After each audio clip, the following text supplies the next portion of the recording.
नमस्कार बियलिर हेडलाइन्सলৈ আপোনাক স্বাগতম স্টুডিওত মই জয়ন্ত মাধৱ গোস্বামী ভাৰতত দৈনিক উদ্বেগজনকভাৱে বৃদ্ধি পাইছে কৰোনা আক্ৰান্তৰ সংখ্যা 52,14,678 জনলৈ বৃদ্ধি পাইছে কৰোনা আক্ৰান্ত বিগত 24 ঘণ্টাত 96,424 জনক চিনাক্ত কৰা হৈছে আৰু বৰ্তমানলৈ কৰোনাই প্ৰাণ ললে 84,372 জনৰ এদিনতে মৃত্যু হৈছে অভিলেখ সংখ্যক 1,174 জন কৰোনা ৰোগীৰ আমেৰিকাৰ পিছতে এতিয়া দ্বিতীয় স্থানত আছে ভাৰত উৰাহুৰে এতিয়া মৃত্যুৰ পৰিসংখ্যাৰ গণসংক্ৰমণৰ পৰিসংখ্যা বৃদ্ধি পাইছে সমগ্ৰ দেশজুৰি অতি উদ্বেগজনকভাৱে বৃদ্ধি পাইছে কৰোনাত আক্ৰান্তৰ পৰিসংখ্যা 52,14,678 জনলৈ বৃদ্ধি পাইছে কৰোনা আক্ৰান্ত বিগত 24 ঘণ্টাত অভিলেখ সৃষ্টি কৰি 96,424 জন আক্ৰান্ত হৈছে কোভিড-19ত বৰ্তমানলৈকে সমগ্ৰ দেশজুৰি কৰোনাত আক্ৰান্ত হৈ প্ৰাণ হেৰুৱাইছে 84,372 জনে এদিনতে মৃত্যু হৈছে 1,174 জন ৰোগীৰ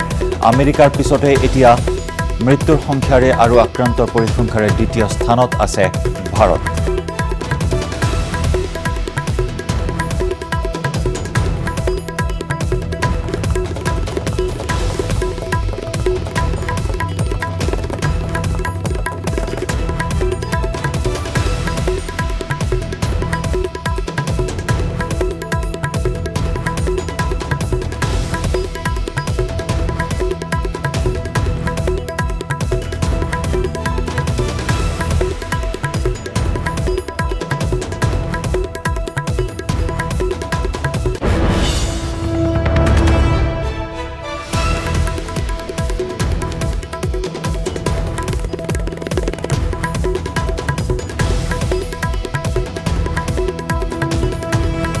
লাহৰীঘাটত ছাত্ৰমুক্তি সংগ্ৰাম সমিতিৰ অৰ্ধ উলংগ প্ৰতিবাদ বান খহনীয়াৰ স্থায়ী প্ৰতিৰোধ আৰু বানত বিধ্বস্ত হোৱা পৰিয়ালক সাহায্য প্ৰদানৰ দাবীত অৰ্ধ উলংগ কাৰ্যসূচী ৰূপায়ণ কৰা হয় টেঙাগুৰি আঞ্চলিক কমিটিৰ উদ্যোগত মথাউৰিৰ ওপৰত এই প্ৰতিবাদী কাৰ্যসূচী ৰূপায়ণ কৰা হয় বান খহনীয়াৰ স্থায়ী প্ৰতিৰোধ আৰু প্ৰলয়ংকাৰী বানত গৃহহীন হোৱা পৰিয়াললৈ বৰ্তমানৰ চৰকাৰে 95,000 টকা সাহায্য প্ৰদানৰ প্ৰতিশ্ৰুতি দিছিল যদিও আজি পৰ্যন্ত এটকাও লাভ কৰা নাই বুলি ছাত্ৰমুক্তিয়ে মন্তব্য কৰে অতি শীঘ্ৰেই বান খহনীয়াৰ স্থায়ী প্ৰতিৰোধ বানত বিধ্বস্ত হোৱা পৰিয়ালক ক্ষতিপূৰণ দিবলৈ আহ্বান জনায় অন্যথা বৃহৎ গণতান্ত্ৰিক আন্দোলনৰ হুংকাৰেৰে এনেদৰে প্ৰতিবাদী কাৰ্যসূচী ৰূপায়ণ কৰে সংগঠনটোৱে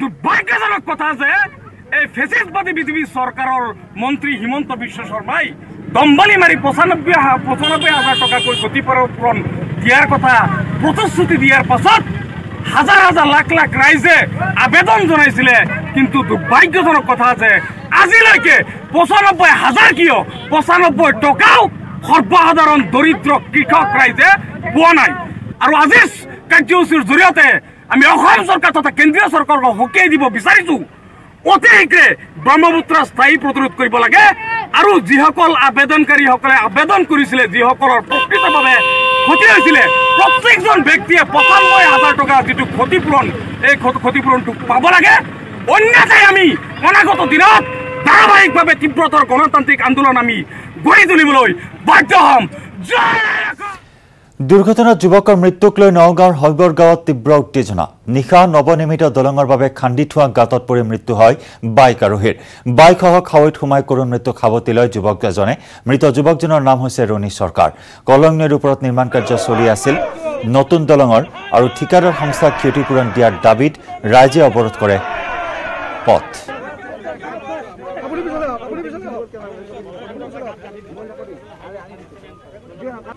যোৱাকালি সন্ধ্যা সময়ত খুব বৰষুণ আছিলে আৰু ইয়াত এটা পৰা 40/30 এটা গাঁত খান্দি থৈছে দলঙৰ একদম কিনাৰতে আৰু আমাৰ এই ৰাস্তাটো অহা যোৱা কৰা ৰাস্তা ইয়াত কোনো নয়ন্তি বোৰ্ড নাই কোনো মানে বেৰিকেড নাই বাঁহৰ বেৰা নাই সন্ধ্যা সময়ত বৰষুণ দিয়াৰ পাছত কোনো লাইট নাই ইয়াত থকা অৱস্থাত সেই ল'ৰাজনে ঘৰলৈ আহি আছিলে সেই ল'ৰাটো বাইক খোৱাই সেই গাঁতত সোমাই গ'ল গোটেই ৰাতি পানীত ডুবি থাকিলে ৰাতিপুৱা প্ৰায় 4:30 বজাত ৰাইজে যেতিয়া মৰ্ণিং ৱাক কৰিব আহে তেতিয়াই দেখা পাইছে। ঠিকাদাৰ হেমাহি আৰু ঠিকাদাৰ কোনো মানে এখন দলং বনালে চৰকাৰী প্ৰটোকল মতে কেনেকুৱা পথ বন্ধ কৰিব লাগে, কেনেকুৱা বেৰিকেড দিব লাগে, একোৱেই নাই। সাধাৰণ খুচুৰা এটা দুটা লেবাৰে আহি এচাৰি মাহ দুটামান পুতি পেলাই ফিটা এটা লগাই থৈ দিছে গোটেই পুখুৰীটো।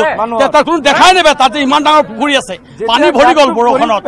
গতিকে তাৰ কাৰণে ল'ৰাটোৰ মৃত্যু হ'ল, ল'ৰাটোৰ ঘৈণীয়েক আছে, উচিত ক্ষতিপূৰণ দিব লাগে। এখন দলং বনাই আছিলে, বনাই থকাৰ পিছত এই ৰাস্তাটো মানে যি ধৰণে বেৰিকেড দিব লাগিছিলে সেইধৰণে দিয়া হোৱা নাই। দিয়া নোহোৱাৰ কাৰণে ৰাতি হয়তো ল'ৰাটোৱে এই বস্তু নেদেখিলে, সৰু বাট এটা দি যাওঁতে এক্সিডেণ্ট হৈ গাঁতটোত পৰি মৃত্যু ঘটে।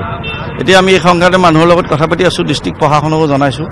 এতিয়া ডিষ্ট্ৰিক্ট প্ৰশাসনে এই মানুহ ঘৰত আহি পেলাই প্ৰতিশ্ৰুতি দিছে কিখিনি কৰিব লাগিব নালাগিব, সেইমতে কৰি ৰাইজে পিছত পথ অৱৰোধ উঠাই লয়। আৰু এতিয়া বৰ্তমান আমি তেজপুৰৰ দক্ষিণ হজৰাপাৰত উদ্ধাৰ নৱজাতক। এজন লোকৰ ঘৰৰ পিছফালে উদ্ধাৰ হয় নৱজাতকটি। কান্দন শুনি নৱজাতকটিক উদ্ধাৰ কৰে স্থানীয় লোকে।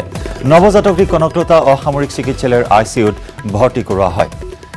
মানৱতাক ভুল লুণ্ঠিত কৰা এই কাণ্ডক লৈ সমগ্ৰ অঞ্চলজুৰি তীব্ৰ চাঞ্চল্য বিৰাজ কৰে। বাৰীৰ পিছফালে নিক্ষেপ কৰা হৈছিল এটি সদ্যজাত সন্তানক আৰু নৱজাতকটিৰ কান্দন শুনি স্থানীয় লোকে উদ্ধাৰ কৰি নৱজাতকটিক ভৰ্তি কৰোৱা হয় কনকলতা অসামৰিক চিকিৎসালয়ত।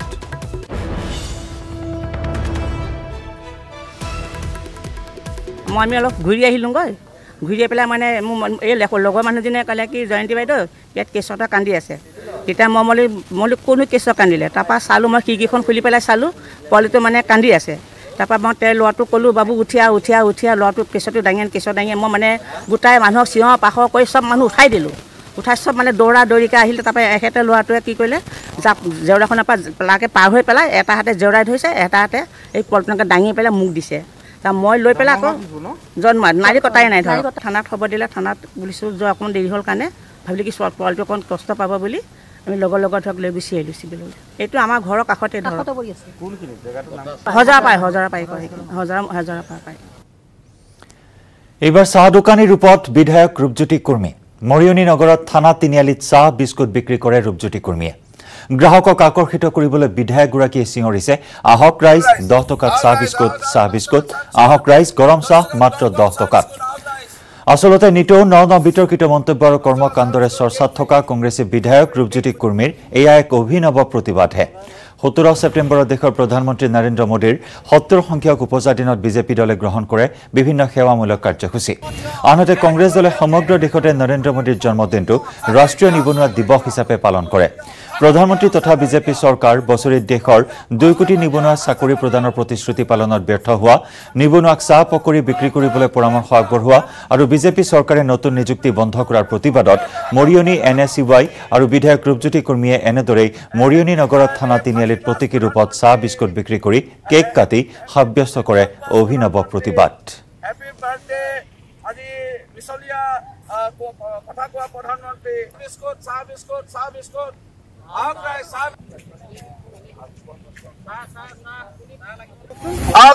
ধন্যবাদ। চাহ বিস্কুট আহক ৰাইজ 10 টকাত চাহ বিস্কুট, 10 টকাত চাহ বিস্কুট, আহক ৰাইজ 10 টকাত চাহ বিস্কুট, 10 টকাত।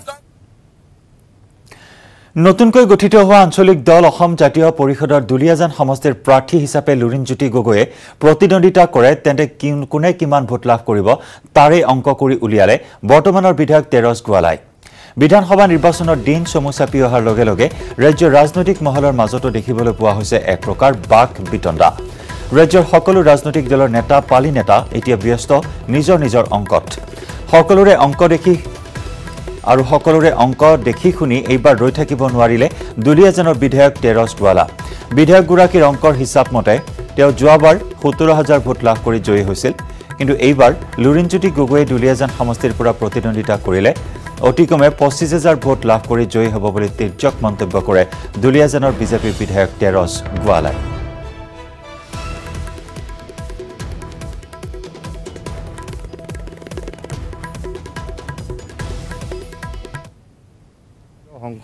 সংসদীয় যিটো ৰাজনীতি ব্যৱস্থা আছে, প্ৰতিজন নাগৰিকে ইচ্ছামতে দল খোলাৰ অধিকাৰটো আছে, কিন্তু অসমৰ ৰাইজে নিৰ্ণয় কৰিব যে কাক ভোট দিব। গতিকে মই ভাবোঁ সদৌ-অসম ছাত্ৰ সন্থা AGYCPৰ উদ্যোগত যি অসম জাতীয় পৰিষদ বুলি এটা নতুন ৰাজনীতি দল জন্ম হৈছে, এই দল 2021 নিৰ্বাচনত এক বিন্দু বিজেপিক ক্ষতি নকৰে। এইটো মোৰ 194টা বুথ কমিটিৰ সভাপতি সম্পাদক, মোৰ মণ্ডল সমিতিৰ, মোৰ পঞ্চায়তৰ প্ৰতিনিধি, ৱাৰ্ড মেম্বাৰ সকলোৰে মতামত ইতিমধ্যে লৈছোঁ। এক বিন্দু ক্ষতি নকৰে। আৰু যোৱাবাৰ দুলিয়ান বিধান সমষ্টিত আমি যিমান ভোট পাইছিলোঁ তাতকৈ এইবাৰ বেছি ভোট পাম। লুৰিণজ্যোতিষ গগৈ তেওঁ সদৌ অসম ছাত্ৰ সন্থাৰ সাধাৰণ সম্পাদক আৰু সদৌ অসম ছাত্ৰ সন্থাৰ বহু নেতা আজি নমুৱেৰ হৈ আছে। আজি তাৰিখত ৰাজনীতি পথাৰত নমুৱেৰ হৈ আছে। গতিকে দুলিয়ান বিধান সমষ্টিত নতুন দলৰ হৈ ময়ো আদৰণি জনাইছোঁ। কিন্তু দুলীয়াজানবাসীয়ে ক'ব 2021 নিৰ্বাচনত যেতিয়া কাউণ্টিং হৈ ওলাব তেতিয়া গম পাব যে লুৰিণজ্যোতিৰ আচলতে এইটো আছু নহয়, এইটো ৰাজনীতি পথাৰ। ইয়াৰ ৰাইজে নিৰ্ণয় কৰে যে কাক প্ৰতিনিধি পাতিব। যোৱাবাৰ মই প্ৰায় 17,000 ভোটত মই জিকিছিলোঁ, এইবাৰ 25,000 ভোটত জিকিম। উঠিলে অসমত 1.5 লাখৰ ঘৰ অতিক্ৰম কৰিলে কৰোনা আক্ৰান্তৰ সংখ্যাই। বৰ্তমানলৈ 1,50,349 জন আক্ৰান্ত হৈছে কোভিড-19ত। বিগত 24 ঘণ্টাত 1,380 জন আক্ৰান্ত কোভিড-19ত। ইয়াৰ ভিতৰত গুৱাহাটী 376, যোৰহাটত 123 জন চিনাক্ত কৰা হৈছে। বৰ্তমানলৈকে কৰোনাই প্ৰাণ ল'লে 528 জন লোকৰ। বৃহস্পতিবাৰে পুনৰ 17 জন আক্ৰান্ত হৈ কোভিড-19ত মৃত্যু হৈছে। কৰোনাত আক্ৰান্তৰ শতকৰা হাৰ 6.71% বৃদ্ধি। বৰ্তমানলৈ আৰোগ্য লাভ কৰিছে 1,21,610 জনে। তাৰ বিপৰীতে বৰ্তমানে চিকিৎসাধীন হৈ আছে 28,208 গৰাকী ৰোগী।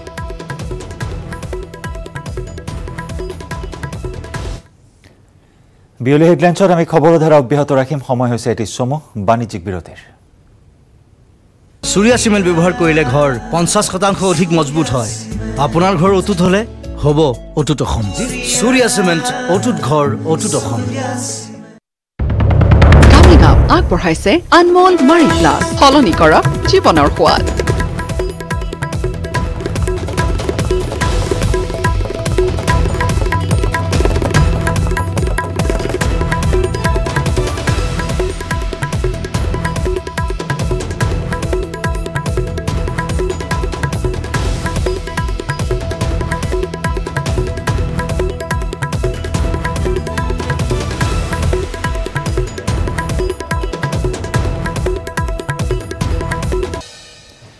গুৰুত্বপূৰ্ণ খবৰ। অসম চুক্তিৰ 6 নম্বৰ দফাক লৈ সৰব সাংসদ বীৰেন্দ্ৰ প্ৰসাদ বৈশ্য। ৰাজ্যসভাত গৃহমন্ত্ৰী অমিত শ্বাহক উভতি ধৰিলে বৈশ্যই। বিপ্লৱ শৰ্মা কমিটিৰ পৰামৰ্শ ৰূপায়ণৰ দাবী উত্থাপন কৰে বৈশ্যই। অমিত শ্বাহক সোঁৱৰাই দিলে সদনত দিয়া প্ৰতিশ্ৰুতি। প্ৰতিবেদনৰ প্ৰতিটো দফা আখৰে আখৰে পালন কৰাৰ প্ৰতিশ্ৰুতি দিছিল অমিত শ্বাহে। উল্লেখযোগ্য যে নাগৰিকত্ব সংশোধনী বিধেয়ক ৰাজ্যসভাৰ সমৰ্থন কৰিছিল বীৰেন্দ্ৰ প্ৰসাদ বৈশ্যই। কা সমৰ্থনকাৰী বৈশ্যই এতিয়া দাবী কৰিছে 6 নম্বৰ দফা ৰূপায়ণত।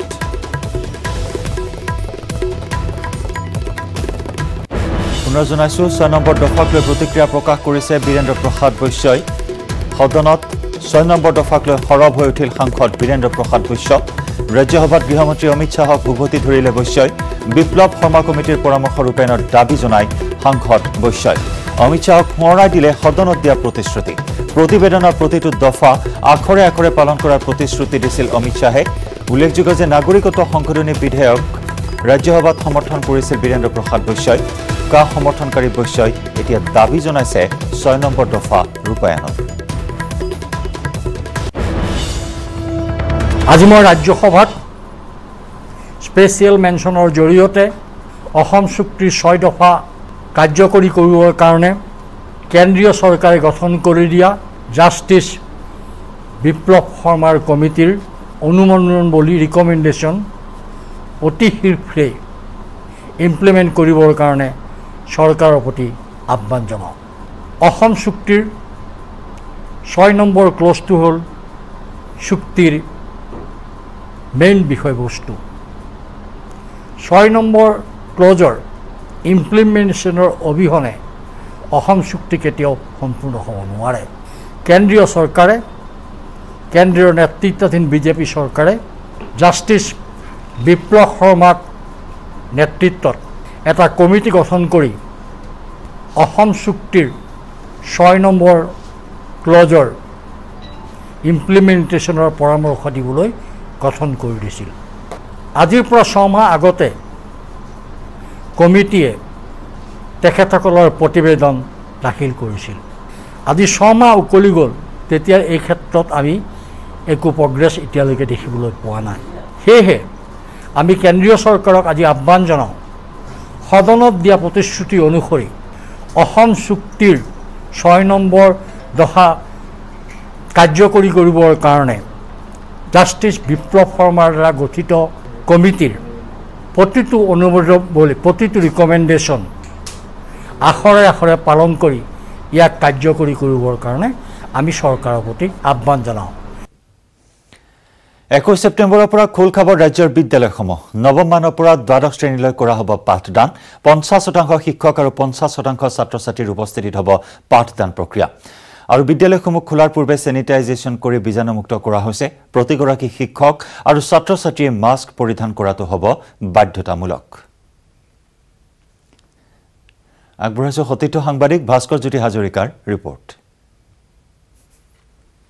মূৰত অৰ্থাৎ 21 ছেপ্টেম্বৰৰ পৰা খোল খাব বিদ্যালয়সমূহ বিশেষকৈ নৱম মানৰ পৰা দ্বাদশ শ্ৰেণীলৈ থকা যিসমূহ শ্ৰেণী সেই শ্ৰেণীসমূহৰ পাঠদানৰ আচলতে নিৰ্দেশনা প্ৰেৰণ কৰাইছে তেনে ক্ষেত্ৰত কেনেদৰে সাজু হৈ উঠিছে বিদ্যালয়সমূহ সেই সম্পৰ্কে আমি জানিবলৈ বিভিন্নখন বিদ্যালয়ত গৈছোঁ আৰু এই মুহূৰ্তত আমি আহি উপস্থিত হৈছোঁ সোণাৰাম হাইস্কুলত আৰু সোণাৰাম হাইস্কুলৰ প্ৰধান শিক্ষয়িত্ৰী বাইদেউ আছে অধ্যক্ষ বাইদেউ আছে মই পোনে পোনে বাইদেউৰ কাষলৈ যাম প্ৰথমে আপোনাক স্বাগতম জনাইছোঁ আৰু কথাটো হৈছে 21 তাৰিখৰ পৰা যিহেতু বিদ্যালয়সমূহ খোলাৰ নিৰ্দেশনা দিছে গতিকে আপোনালোকে কেনেদৰে সাজু হৈ উঠিছে কি কি নিৰ্দেশনা দিছে আপোনালোকক কেনেদৰে আপোনালোকে আগন্তুক দিনত আগুৱাই যাব সেই সম্পৰ্কে মই প্ৰথমতে নিউজ 18ৰ কৰ্মকৰ্তা হিচাপে আপোনালোকক ধন্যবাদ জনাইছোঁ আপোনালোকে যি সামাজিক দায়িত্ব পালন কৰি আমাৰ ওচৰলৈ আহিছে ছাত্ৰ-ছাত্ৰীসকলক যিহেতু ভৱিষ্যতৰ এই প্ৰজন্মক আমি আগবঢ়াই নিবই লাগিব আমি কৰোনা মহামাৰীৰ সন্ত্ৰাসত আমি বহি থাকিলে নহ'ব আমি ছাত্ৰ-ছাত্ৰীসকলক তেওঁলোকৰ ভৱিষ্যত গঢ়াৰ যি প্ৰত্যাহ্বান গ্ৰহণ কৰিছোঁ সেইবাবে আমি নিজে যথেষ্ট এতিয়া কাম কৰিছোঁ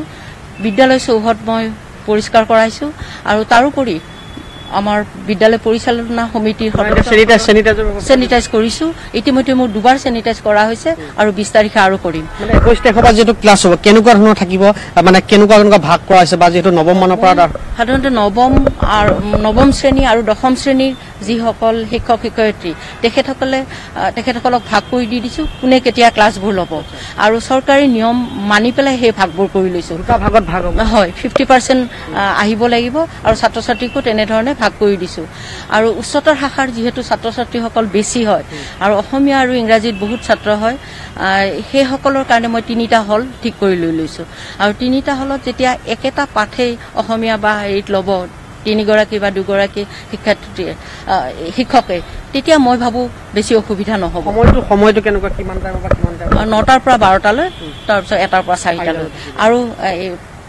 প্ৰথম যিটো মৰ্ণিঙৰ শিফ্টৰ ছাত্ৰ-ছাত্ৰী আহিব তেওঁলোকে ইভিনিং শিফ্টৰ ছাত্ৰ-ছাত্ৰীসকলক লগ নাপায় কাৰণ তেওঁলোক যোৱাৰ পিছতে আমি এওঁলোকক আহিবলৈ গোটেই সপ্তাহটো কৰিব লাগিব নে 3 দিন বা 4 দিন এনেকুৱা কিবা থাকিব মানে প্ৰথম যিটো মৰ্ণিং বেষ্ট আহিব তেওঁলোকে তেওঁলোকক ভগাই দিয়া আছে সোমবাৰ যদি এটা আহে তেতিয়া তেওঁলোক আৰু বুধবাৰে আহিব লাগিব তেনেকুৱা ধৰণৰ 3 দিনকৈ ভগাই দিয়া আছে গতিকে মই ভাবোঁ অসুবিধা নহ'ব কথাটো হৈছে এক কথাত যদি কওঁ যে আপোনালোক সম্পূৰ্ণভাৱে প্ৰস্তুত এই প্ৰত্যাহ্বানৰ বাবে আমি প্ৰত্যাহ্বান গ্ৰহণ কৰিছোঁ আৰু এনেকে অতিমাৰীৰ লগত আমি জীয়াই থাকিবই লাগিব এই সহাৱস্থান আমি কৰিবই লাগিব আৰু গতিকে আমি সাজু ইয়াত চেনিটাইজ টুলত যিটো হাত ধোৱাৰ ব্যৱস্থা এইবিলাক সকলো থাকিব চব আছে স্কুলত চব আছে আনকি আমাৰ ছাত্ৰ-ছাত্ৰীসকলৰ যদি কিবা জ্বৰ উঠা যেন পাওঁ আমি গেটতে সেইটো আমি হেৰি কৰি ল'ম টেষ্ট কৰি ল'ম যদি কাৰোবাৰ জ্বৰ যেন হয় তেওঁলোকক ঘৰলৈ পঠোৱাৰ ব্যৱস্থা কৰিম আৰু অভিভাৱকসকলৰ আমি অনুমতি সাপেক্ষেহে তেওঁলোকক স্কুললৈ আহিব দিছোঁ ধন্যবাদ থাকিল এয়া বাইদেউৰ যি ভাষ্য ইতিমধ্যে শুনিলে এই যি প্ৰত্যাহ্বান সেই প্ৰত্যাহ্বানৰ বাবে ইতিমধ্যে এনেদৰে সাজু হৈ উঠিছে আৰু তাতকৈ ডাঙৰ বিষয়টো সকলো ধৰণৰ চৰকাৰী যি নীতি নিৰ্দেশনা সেই নীতি নিৰ্দেশনাৰ মাজেৰে আচলতে প্ৰতিখন চৰকাৰী যি বিদ্যালয় বেচৰকাৰী বিদ্যালয় সকলো সাজু হৈ উঠিছে 21 তাৰিখৰ পৰা নৱম মানৰ পৰা দ্বাদশ শ্ৰেণীৰ যি তেওঁলোকৰ যি পাঠদান সেই পাঠদান আৰম্ভ হ'ব আৰু ইতিমধ্যে আমি দেশলৈ বিভিন্ন প্ৰান্তৰ লগতে আমি যি গোপালপুৰ হাইস্কুলৰ পৰা আৰম্ভ কৰি যি সোণাৰাম উচ্চতৰ মাধ্যমিক বিদ্যালয় সেই দৃশ্যাংশ আমি দেখালোঁ যে কেনেদৰে এতিয়া 21 তাৰিখৰ বাবে সাজু হৈ উঠিছে বিদ্যালয় কৰ্তৃপক্ষ বেলু হেডলাইন্সৰ পৰৱৰ্তী অংশলৈ যোৱাৰ পূৰ্বে লৈছোঁ আন এটি বাণিজ্যিক বিৰতি